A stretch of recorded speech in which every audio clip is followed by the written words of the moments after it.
Ladies and gentlemen, please put your hands together and welcome back to the stage your host, Rob Callahan.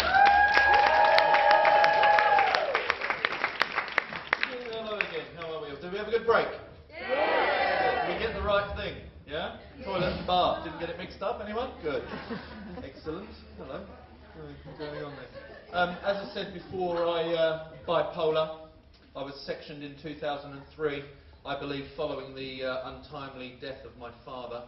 He died an hour before my wedding ceremony on the wedding day. Oh. Correct response, well done.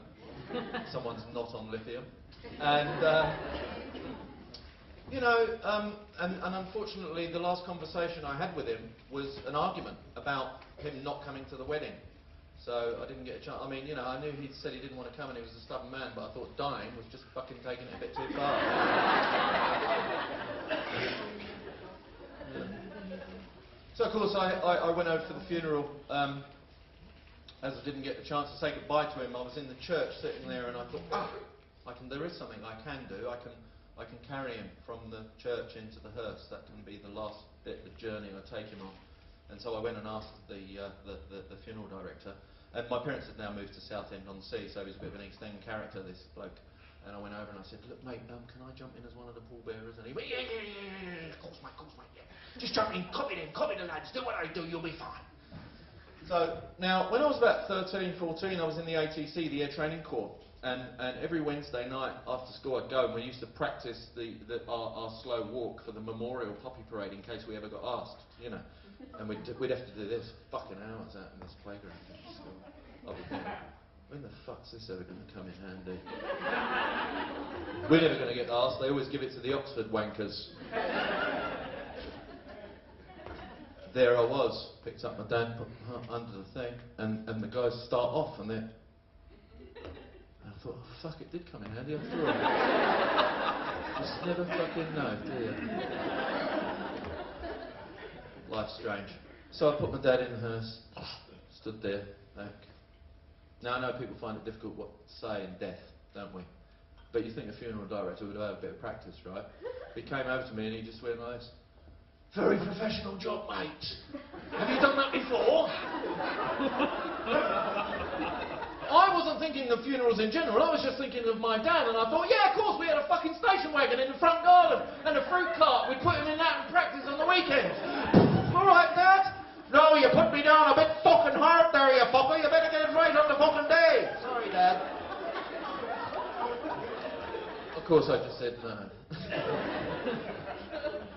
But, what happened was, that was a year before, and I just got angrier with the world, I got angry with everything, because I didn't get the chance to say what I wanted to say to my dad, I suppose, and that culminated. I was doing a conference, I was a comedian and actor. I was doing this conference down in Queenstown. I'd pretty much lost the plot already anyway, and I got back to find my Grayling house in darkness. And I thought, fuck, went in, I had flatmates at this time, my wife had left.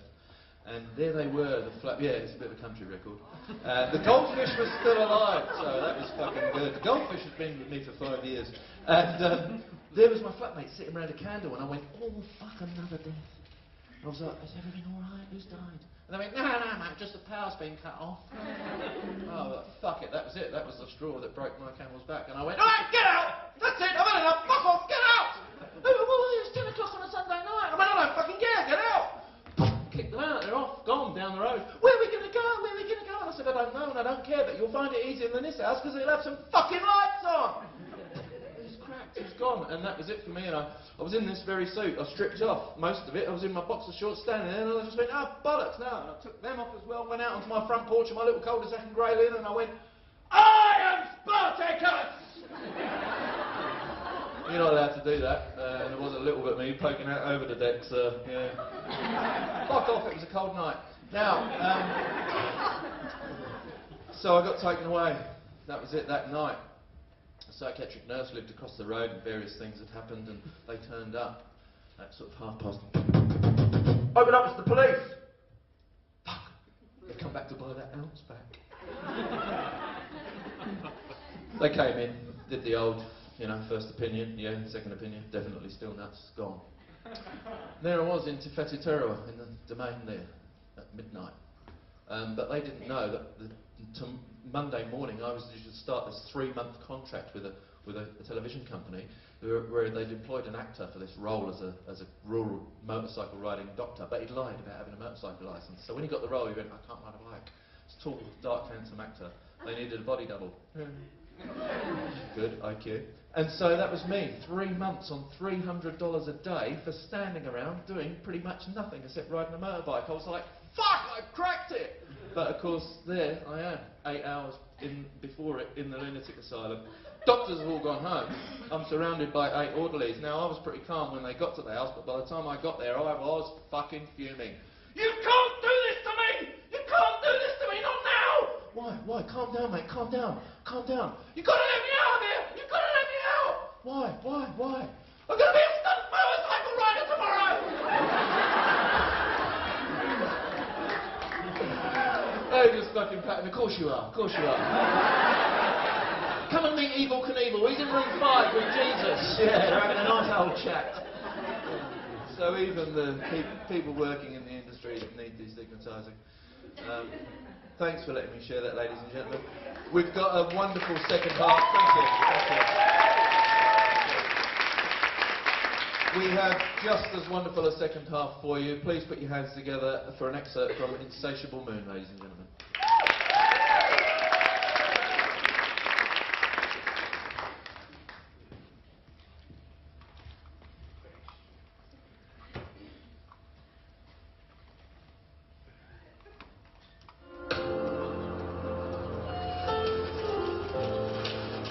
Oh, hello, dear.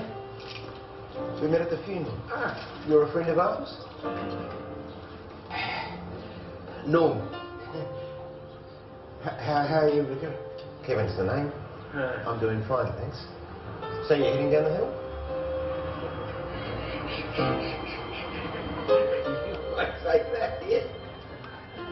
So how long have you known Harper? I'm not sure. 4 years, maybe. What do you think of him? Arthur is either the second son of God or he's as mad as a chook. And he might be a bit of both, but he's a very good man.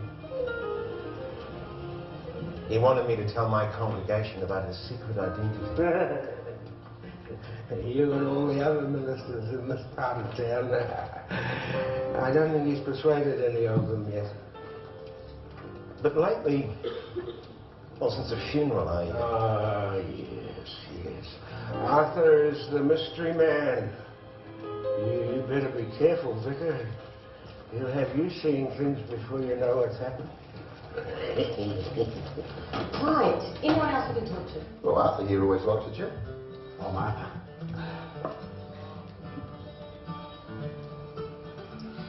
Tell me what you're doing here, Arthur. I'm talking to you. True, but in the wider sense. Oh, saving my world. And what do you think does the world need saving from? You could probably work that out for yourself, eh? You've been diagnosed with a psychiatric illness, is that right? The doctor said I was mad because I could hear the voice of God. And can you? There's no drug can keep God quiet. So you can still hear voices? I can hear yours. But in your head? Where else do you hear voices? How has Ponsonby changed, do you think? More flash houses with less people in them. People seem to drink a lot of coffee, eh? But they don't seem so happy. So you don't feel as welcome as you once might have felt? This is my world. I feel welcome everywhere people can see me. Well, there you have it. Some of the true characters are still lurking in Ponsonby's side streets. The question is whether they can survive the inevitable. Would any of us notice if they were to go? And cut. Thanks, Arthur. That was great. Cup of tea, Pete, cup of tea. Here, Chuck.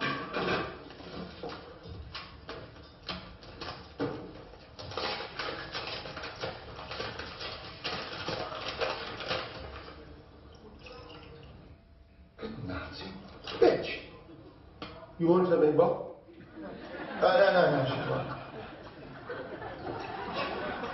Not too bad.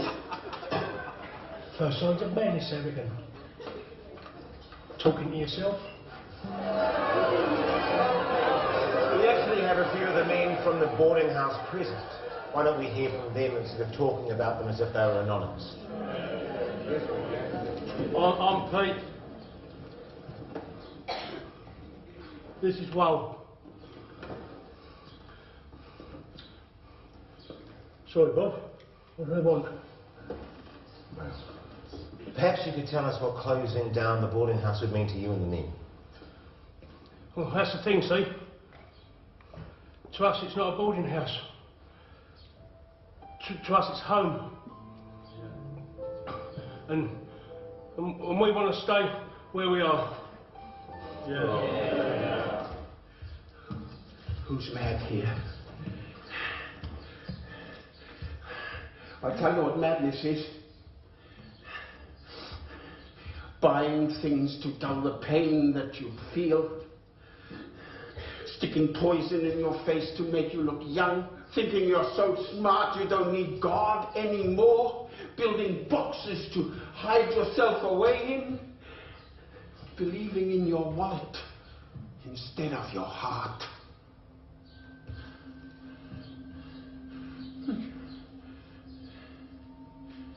It's all got to come to an end. You hear me? Can you hear anything at all? You can't keep going like this. This is what I've been told. What I'm telling you now. Quick time my terroir. The end is coming. The end is coming.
Do you mind if I smile when I walk down the street? Do you mind when we meet if I look you in the eye? Do you mind if I'm ever indiscreet? Do you mind the occasional white lie? Do you mind which way I shake your hand? Do you mind which way I tie my shoes? Do you mind where I find a place to stand? Do you mind if I try and still I lose? Do you mind enough? Do you mind too much? Do you mind? Do you mind enough? Do you mind too much? Do you mind? Do you mind the way we style our hair? Do you mind the songs that we sing? Do you mind the clothes we wear? Do you mind if the party's in full swing? Do you mind if we decide to stay up late? Do you mind if we're creatures of the night? Do you mind if my mind's sedate? Do you mind if we see outside black and white? Do you mind enough? Do you mind too much? Do you mind? Do you mind enough? Do you mind too much? Do you mind? Do you mind all the things that cannot be? Do you mind all the things you cannot change? Do you mind what you try not to see? Do you mind people are strange? Do you mind having dreams that fade? Do you mind this endless desire? Do you mind sometimes if a person gets afraid? Do you mind if my mind's on fire? Do you mind enough? Do you mind too much? Do you mind? Do you mind enough? Do you mind too much? Do you mind?